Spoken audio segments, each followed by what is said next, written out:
Hello everyone, good morning. আমার নাম মিঠুন মণ্ডল। আমি লেকচারার মেকানিক্যাল ডিপার্টমেন্টের এই বিপিআই পলিটেকনিক কলেজের। সো আজকে আমরা আগের দিনে স্টার্ট করেছিলাম ফ্লুইড মেকানিক্সের ক্লাস। ফ্লুইড মেকানিক্স যেটা থার্ড ইয়ার ফিফথ সেমে খুবই ইম্পর্ট্যান্ট একটা সাবজেক্ট। সো আগের দিনে আমরা স্টার্ট করেছিলাম প্রপার্টিজ অফ ফ্লুইড। তো আগের দিনে কিছু প্রপার্টিজ আমরা ডিসকাস করেছি, আজকে আমরা বাকি প্রপার্টি কিছু ডিসকাস করব। তো আজকের টপিকটা মেনলি আজকে আমরা যে টপিকসগুলো কভার করবো সেগুলো হচ্ছে কি specific gravity, viscosity, cohesion and adhesion. These are the four properties will be covered today. Okay, so before starting off, we will start from number one by one. Specific gravity. First of all, specific gravity. What is specific gravity? Specific gravity বলতে আমরা কি বুঝি? So specific gravity জানার আগে কিন্তু আমাদের জানতে হবে স্পেসিফিক ওয়েট, যেটা আমরা অলরেডি আগের দিনে জেনেছি। সো স্পেসিফিক ওয়েট বলতে কি বুঝি? স্পেসিফিক ওয়েট হচ্ছে একটা রেশিও মানে কি অনুপাত, কার সাথে কার অনুপাত, যেটা হচ্ছে weight of a fluid divided by volume of that fluid. মানে কোনো একটা সার্টেন ফ্লুইড, সাপোজ ওয়াটার হচ্ছে একটা ফ্লুইড আছে, ওই ফ্লুইডের ওয়েট যদি সাপোজ 10 নিউটন হয় and the volume of that fluid, suppose ওই বাকেট অফ ওয়াটার যেটা বলছিলাম বা গ্লাস অফ ওয়াটার, এর হচ্ছে ওয়েট হচ্ছে 10 নিউটন অ্যান্ড ভলিউম যদি হয় সাপোজ 1 মিটার কিউব, তাহলে আমরা বলবো দেওয়ার specific gravity specific weight of this fluid, মানে দিস ফ্লুইড বলতে এটা কি ওয়াটার আমরা বলেছি, তাহলে এই ওয়াটারের স্পেসিফিক ওয়েটটা তখন হবে কি 10 newton per metre cube. So আমি আশা করি সবাই বুঝতে পেরেছো। তো আজকে এবার যেটা আমরা শুরু করেছিলাম সেটা স্পেসিফিক গ্র্যাভিটি। এটা আগের দিনে অলরেডি আমরা বলেছি, এটা হচ্ছে স্পেসিফিক ওয়েটের ডেফিনেশন আগের দিনে যেটা বলেছি, কিন্তু আজকে আমরা স্পেসিফিক গ্র্যাভিটি বলছি। কেউ ভুলিয়ে ফেলবো না, স্পেসিফিক ওয়েট আলাদা জিনিস, স্পেসিফিক গ্র্যাভিটি একটা আলাদা জিনিস। সো স্পেসিফিক গ্র্যাভিটি বলতে বোঝায় এটা একটা রেশিও বিটুইন কি দুটো সেম কোয়ান্টিটির কিন্তু রেশিও। সেম কোয়ান্টিটি মানে কি দুটোই কিন্তু স্পেসিফিক ওয়েট আছে, এই দুটো জিনিসের অনুপাত কি কি, একটা হচ্ছে specific weight of any volume of fluid.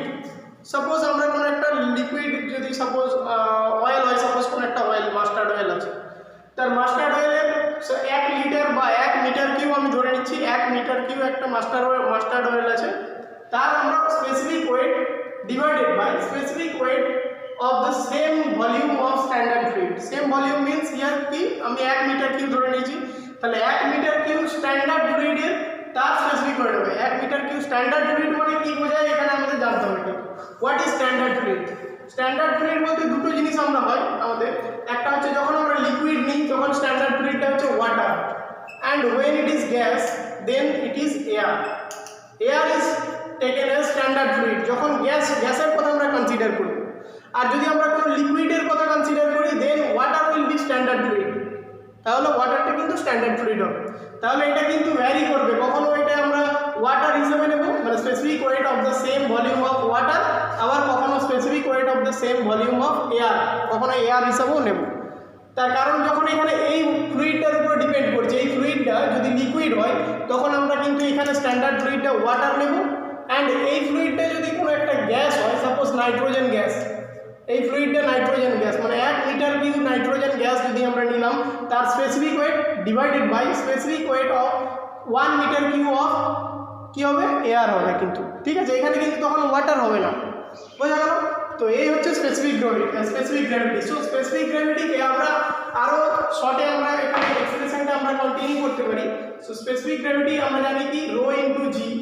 So rho is the rho into g মানে কি কোনো একটা ফ্লুইডের রো এফ করে দিলাম, মানে specific weight of any fluid. Suppose আমরা এই ফ্লুইডটার হচ্ছে ডেন্সিটি আমরা ধরে নিচ্ছি rho F, and specific weight of the same volume of standard fluid. Standard ফ্লুইডকে আমরা কি বলেছি জল বা এয়ার হতে পারে। সো এটা আমি যদি সাপোজ এটা এই ফ্লুইডটা একটা লিকুইড ফ্লুইড হয়ে, তাহলে এখানে রো ডাব্লিউ করে দিলাম, কারণ কি রো ডাব্লিউ মানে হচ্ছে ওয়াটারের ডেন্সিটি আর কি অ্যাকচুয়ালি। সো এটা হচ্ছে এখান থেকে আমরা পাচ্ছি স্পেসিফিক গ্র্যাভিটির ডেফিনেশন থেকে। So again we can write g এটা কেটে দিতে পারি। So rho F for fluid and rho W.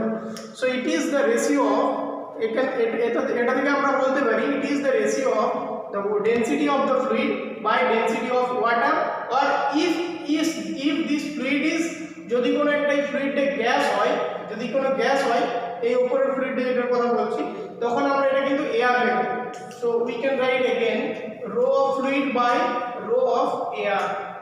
Sometimes it is water and it is air when the above fluid is gas.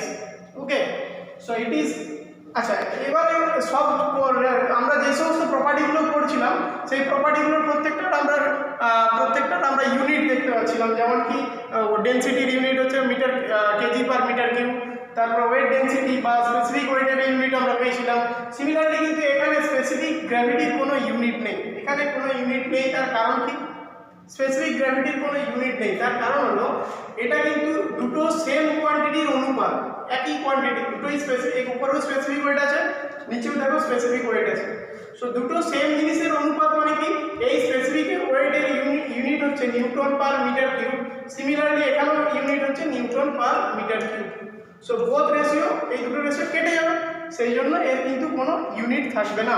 So specific gravity is a unitless quantity, মানে এটার কোনো unit থাকবে না। আচ্ছা, sometimes it is also refer to as relative density, মাঝে মাঝে এটা আমরা রিলেটিভ ডেনসিটিও বলতে পারি ফ্রম দিস ইকুয়েশন, মানে এটা থেকে আমরা বলতে পারি এটা দুটো ডেনসিটির অনুপাত, দুটো ডেনসিটির অনুপাতও বলা যেতে পারে।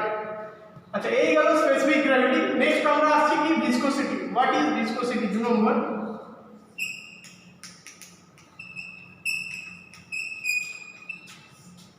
ঠিক আছে, এটা ভুল আছে।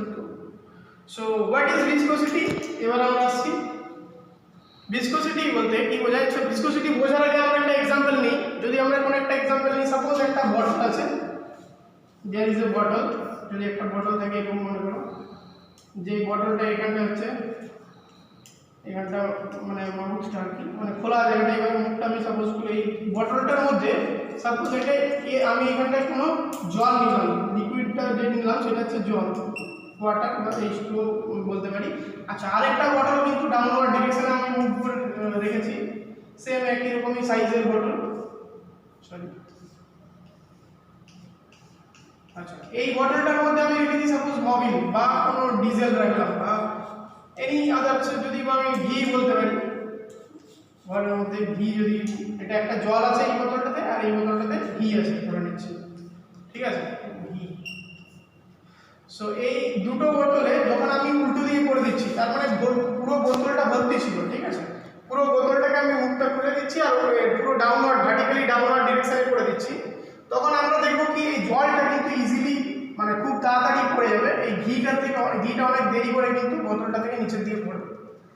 এটা আমরা অনেকেই জানি, এটা আমরা লক্ষ্যও করেছি, কিন্তু এটা কেন হয় সেটা যদি বলি, এর কারণ হলো ভিসকোসিটি। কেন এটা দেরি হয়, মানে ঘিটা পড়তে অনেক, পুরো বটলটা খালি হতে অনেক দেরি হয়, তার কারণ হচ্ছে ভিসকোসিটি প্রপার্টির জন্য। এর ভিসকোসিটিটা অনেক হাই।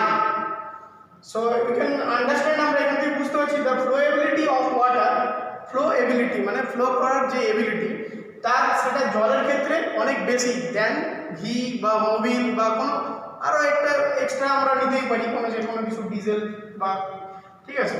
সো এটার ক্ষেত্রে আমরা বলতে পারি, এই এক্সাম্পলটা থেকে আমরা বলতে পারি ভিসকোসিটির ডেফিনেশনে আমরা আসছি এবার। What is viscosity?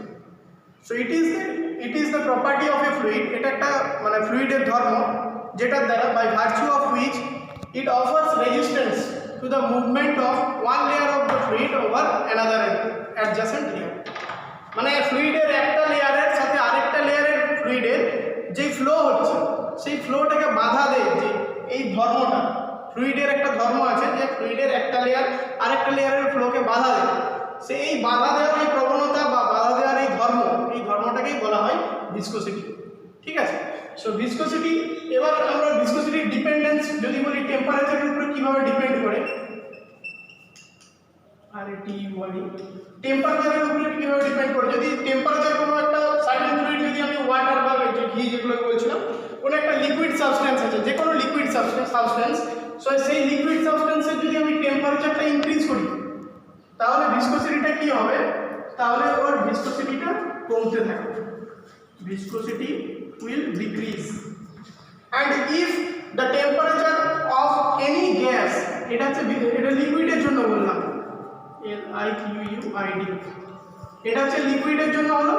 এবার গ্যাসের জন্য যদি বলি, একটা সাপোজ গ্যাস আছে যার টেম্পারেচারটা আমরা ইনক্রিজ করছি, টেম্পারেচার যদি আমরা ইনক্রিজ করি তখন তার ভিসকোসিটিও কিন্তু ইনক্রিজ করবে, viscosity will also increase. ঠিক আছে, সো এই গেল ভিসকোসিটি। এবার আমরা ভিসকোসিটি সম্বন্ধে আরো ডিটেইলসে জানতে পারবো। এবারে নেক্সট চ্যাপ্টারে সেটা কি, সেটা হচ্ছে কি ডাইনামিক ভিসকোসিটি আছে, কাইনেমেটিক ভিসকোসিটি আছে, এবং ডাইনামিক ভিসকোসিটির মধ্যে আবার কি কি ইউনিট কিভাবে আসছে, নিউটনস ল অফ ভিসকোসিটি, এগুলো কিন্তু অনেক ডিটেইলসে আছে। আমরা সেগুলো নেক্সট চ্যাপ্টারে ডিসকাস করব। আজকের চ্যাপ্টারে আমরা এইটুকুই রাখলাম যে এই ভিসকোসিটির মধ্যে আমরা জাস্ট এইটুকুই বললাম যে ভিসকোসিটির ডেফিনেশনটা কি and how it will react, বা আমরা একটা এক্সাম্পল দিয়ে বুঝতে পারলাম কীভাবে ভিসকোসিটিটা মানে ভিসকোসিটি জিনিসটা কি অ্যাকচুয়ালি। নেক্সট আমরা আর এই দুটো বাকি আছে, সেটা হচ্ছে কোহেশন অ্যান্ড অ্যাডহেশন।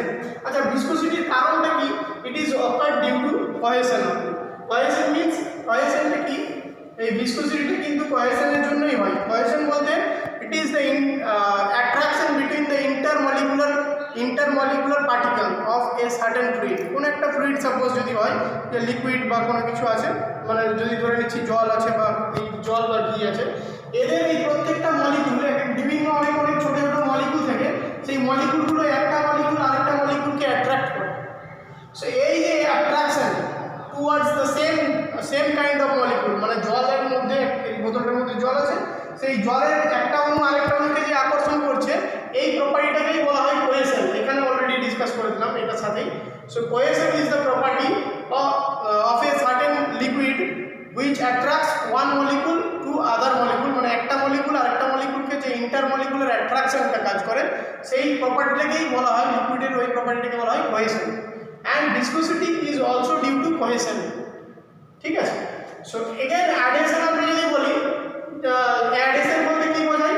অ্যাডহেশন বলতে সাপোজ আমরা একটা গ্লাসে জল নিয়েছি, ঠিক আছে, আমরা প্রতিদিন গ্লাসে জল খাচ্ছি, সো এই গ্লাসে জল আছে এই গ্লাসটার মধ্যে। এবার এই গ্লাসের এই প্রত্যেকটাই জলের যে পার্টিকেলগুলো আমি বললাম, একটা পার্টিকেল আর একটা পার্টিকেলকে অ্যাট্রাক্ট করে বা আকর্ষণ করে। সিমিলারলি আরেকটা আছে যে জলের এই যে পার্টিকেলগুলো যেগুলো হচ্ছে একদম গ্লাসের গায়ে লেগে থাকে, সেইগুলো কিন্তু গ্লাসের এই দেওয়াল বরাবর বা ওয়াল অফ দ্য গ্লাস বা গ্লাসের এই যে সাইডটাতে অ্যাট্রাক্ট করে। ঠিক আছে, এইটাও একটা অ্যাট্রাকশন কাজ করে। কোনটার দিকে? তাহলে লিকুইড সারফেসের সাথে যে এই সলিড সারফেসটা বলতে কোনটা? গ্লাসটা তো একটা সলিড সারফেস। সো এই সলিড সারফেসের এই অ্যাট্রাকশনটাকে বলা হয় adhesion. This is also a property of a fluid, মানে এটা একটা ফ্লুইডের প্রপার্টি, কিন্তু এটা দুটো সিমিলার সাবস্টেন্সের মধ্যে নেই। আগেরটা কি ছিল? কোহেশনটা দুটো সিমিলার পার্টিকেলের মধ্যে অ্যাট্রাকশন, যেমন জলেরই দুটো অণুর মধ্যে অ্যাট্রাকশন, কিন্তু এখানে অ্যাডহেশনটা কিন্তু দুটো আলাদা আলাদা কাইন্ডের মলিকুল। যেমন কি এখানে হচ্ছে লিকুইড সারফেস, মানে এটা হচ্ছে সলিড সারফেস যেটা গ্লাসের দেওয়ালটা, অ্যান্ড লিকুইড সারফেসের যেটা টাচে আছে দেওয়াল, গ্লাসের দেওয়ালের সাথে যেই লিকুইডের টাচে আছে, সেই তার মধ্যে যে অ্যাট্রাকশন, সেটাকে বলছি আমরা অ্যাডহেশন। আচ্ছা, এটা আমরা ইজিলি লক্ষ্য করতে পারি যখন আমরা কোনো এক গ্লাস জল খাচ্ছি, তো জলটা খাওয়ার পর গ্লাসের মধ্যে আমরা দেখবো যে গ্লাসের দেওয়ালের সাইডে দেখবে জলের কণা বা জলবিন্দু কিছু কিছু রয়ে গেছে। এর কারণ হচ্ছে অ্যাডহেশন। অ্যাডহেশন এই প্রপার্টিটার জন্য ওই জলের সাথে জলবিন্দুটা গ্লাসের দেওয়ালের সাথে স্টিক করে দেয় বা লেগে যায়। ঠিক আছে, সো এইটাই হচ্ছে অ্যাডহেশন। তো এই হলো কোহেশন আর এই হচ্ছে অ্যাডহেশন। অ্যান্ড আজকের টপিক যেগুলো ছিল, আমরা স্পেসিফিক গ্র্যাভিটি কি, ভিসকোসিটি কি, কোহেশন কি অ্যান্ড অ্যাডহেশন কি, এই চারটে টপিক সম্বন্ধে আমরা ডিসকাস করলাম। আচ্ছা, নেক্সট দিন আমরা কিন্তু আবার কিছু প্রপার্টিজ আছে, যেমন সারফেস টেনশন, তারপর হচ্ছে ক্যাপিলারিটি, এইসব আর একটা কিছু প্রপার্টি আছে, সেইগুলো নিয়ে আমরা বাকি পুরোটা, তাহলে এই প্রপার্টিজ অফ ফ্লুইড চ্যাপ্টারটা আমাদের কমপ্লিট হয়ে যাবে। Okay, thank you for listening and thank you for watching.